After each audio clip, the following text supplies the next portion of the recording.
Hey guys, Virgin Vinyl with you again. It's been a couple of days since I made a video for a number of reasons, which I won't go into right now, but I did pick up a delivery which I was eagerly awaiting with three of the greatest death metal albums of all time, and I was really happy to pick up all three of them from Listenable Records in France, and they arrived 2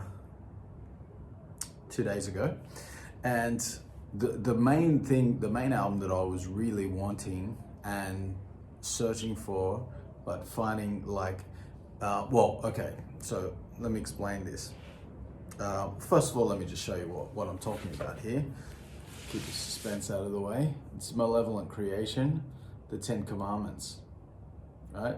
So this bad boy right here is one of my all-time favorite death metal albums. This thing is a goat, in my opinion. I think, you know, there's some albums which are like the gold standard of the genre, and for me, this is one of them. You know, every song is memorable, just rips, kicks ass. Hoffman's voice is just fucking gnarly. It's like evil and demented, but you can hear all the lyrics. It's not like that sort of just that deep guttural growling where it's just sort of inaudible. And you know, don't get me wrong, I'm fine with that too, you know, in the right circumstances. But I much prefer Brett Hoffman's vocals. Also, there's the back there, so you can see the artwork. All of these new listenable reprints come pretty much the same, and you'll see them in the next couple of days when I show the other two. But they come with an inner sleeve with the lyrics, and more lyrics in the guys, the thank yous, all of that stuff. You know, this is Phil Fasciano's band, of course, you know, and Brett Hoffman. Those are the guys that, you know, have probably the longest tenure, I guess. I mean, it's Phil's band. He's the main guy. He's the one who's been driving this thing from day one and is still going, you know, despite all the many lineup changes over the years. And, you know, sadly, Brett Hoffman passed away some years back, and that was like a pretty big loss for Malevolent Creation and for death metal in general. Great vocalist. These guys, of course, have courted controversy quite a bit over the years with accusations of racism, and you know, there was that famous incident, I think in Germany or something, where they were wearing, some of the guys in the band were wearing like swastika shirts or something like that, and there was a big uproar about it, and apparently Phil got into a fist fight with the guys, or the guy who was wearing the shirt, and that all just imploded, you know, and it gave them this sort of bad reputation. But I think it was only a couple of the guys in the band, but who knows, you know. This repress comes on this nice sort of clear blue vinyl, which is very cool. I'm always a sucker for some color. The other two are really cool as well.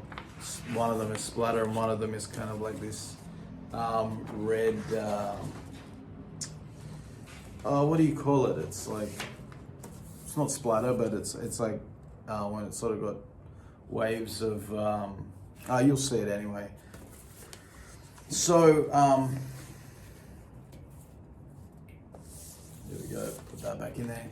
So this for me is like I said, it's like one of the gold standard albums. You know, when you start rebuilding a music collection from scratch, and you know, you're trying to get your hands on, you know, like obviously the first albums you want to go to are the albums that are, you know, most important to you. And you know, like if I was creating a top 10 list of death metal albums, this would be on it. It would be like very, very close to the top. I absolutely love this album. you know, albums like this and Monstrosity and Altars of Madness and Nocturnus the Key and I don't know.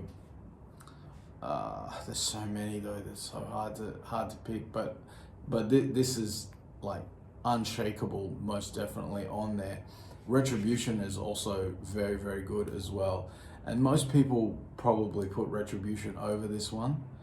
But for me, this is my first Malevolent Creation album. This is where it all began with that band. And as much as I love Retribution, and it is a fucking amazing album, maybe technically better than this one. That's, I guess, when I say technically, I mean like on a technical level. You know, maybe better recorded, bit heavier sounding, maybe even played a little bit better.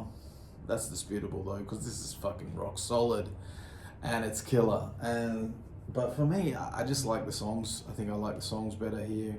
I like Brett Hoffman's delivery better, and I love the whole theme. I love the artwork. I love everything. It's insane. I think that's Dan Seagrave, right, on the cover art.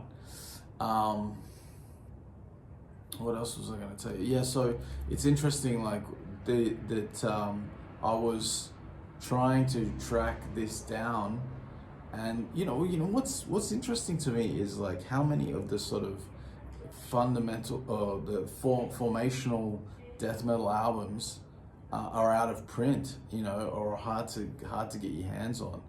I mean, it's crazy to me that like an album like Monstrosity, Imperial Doom, for example, is like out of print, and I could only get a fucking bootleg, like this bootleg copy that I showed on an earlier episode, which I was happy to get, and I paid, like, it was pretty expensive. I paid more than what you would pay normally for a new record, and it's new, but it's like the pressing is not that good, I don't think, and like it's like skipping already, like because the grooves aren't deep enough or something. I don't know what the problem is. Maybe I just need to give it a good clean or something like that. But anyway, you know, this is the process of learning how to deal with vinyl. As you any long-time watchers of this channel know that my old collection that I'm, you know, reconstituting was CDs, so I never had to deal with those kind of issues before. So that's all new to me. But yeah, it's crazy to me that you can't get like albums like Imperial Doom. Like I haven't seen anywhere in the shops like the first Deicide album, the Atheist albums, the you know, I mean, the thing is like they're out there if you can sort of track them down online, and some countries around the world you'll find them stocked. I don't know what the situation is in America, and maybe in America it's easier to get, but even like on places like Hell's Headbangers, like albums that you would expect to find easily, not there, including like this one, I was searching for all over the place. But luckily, I don't know, maybe a year ago or 6 months ago, something like that, Listenable Records did this re-release, and I was super stoked. They re-released this, Retribution and Still Life, and I would love to get all of them, but you know, I just have to watch my money. You know, I've got other priorities as well. Like tonight, I just ordered from a shop here in Israel, Bitches Brew, and Keith Jarrett's Belonging album, which I really stoked about, so you'll see them on the channel soon too. But all you death metal fans probably don't know what the fuck I'm talking about. But anyway, this here is extremely, I think, a really important album. It's one of the best Florida-based death metal that you're ever gonna get. It's insane to me that it's hard to get. Like this shit should be like fucking ubiquitous. This should be everywhere. It should be in every record shop. I don't know. I just don't understand like why all those Florida death metal bands, like why can't I get? I don't understand. Like why can't I go into a shop, you know, any fucking record shop that has a metal section that sells any death metal? Why don't they have Left Hand Path? Why don't they have Piece of Time? Why don't they have like Death Shall Rise? Why don't they have like, I don't know, there's so many albums, you know, that like, even like Tomb of the Mutilated. I mean, there's all the newer like Cannibal Corpse stuff, but like I haven't seen Tomb of the Mutilated around. I don't know. Again, maybe things are different in the States, but even when I look online, you know, I don't see some of this shit, and I don't get why the record companies who own or whoever owns the licenses on those albums, why they're not repressing them. Surely they would sell. I mean, young death metal fans, I think they will eat this shit up if it's available, and it seems like it has, because when this was released, I went to my metal shop buddy here, and I asked him, man, you got to get this in Retribution especially, and Still Life, but you know, like those two are my priorities, and he was like, yeah, we'll probably get them in, and I'm like, dude, you should probably snap them up, like, and get them here as soon as you can, because I have a feeling that they're not gonna last. And I noticed, like, I was like, I could tell by the way he answered me that he's not gonna get around to it, you know? And so I was checking I found it online in several places, including like Hell's Headbangers in the States, because I know I'm traveling over there in July, so I thought, okay, there's one backup. I found it on Listenable Records, like who's the one who's released it. And I found it in a few other online shops around the world. And one by one, they sold out in almost all those places. I had it in my cart in Hell's Headbangers, gone, both of them. And a few other places as well. And so I was like, fuck, even though I'm fucking pretty broke at the moment, I shouldn't keep buying records. It's an addiction. So luckily I snapped it up. Anyway, I think if you're like a younger death metal fan, and you know, you're into all the sort of modern bands and shit like that, and you haven't explored Malevolent Creation yet, you really need to, if you want to understand like what death metal is really all about and where it comes from, and like, you know, why a lot of the old guys like me are so gatekeepery, I guess, or protective of the original shit, the original death metal. You know, you'll get all your answers here. You know, it doesn't sound all perfect and polished like modern death metal, so don't expect that. It's fucking harsh and brutal and intense and fucking awesome, incredible, rampaging, killer, straight for the fucking jugular death metal, the way it should be. Absolutely goated album.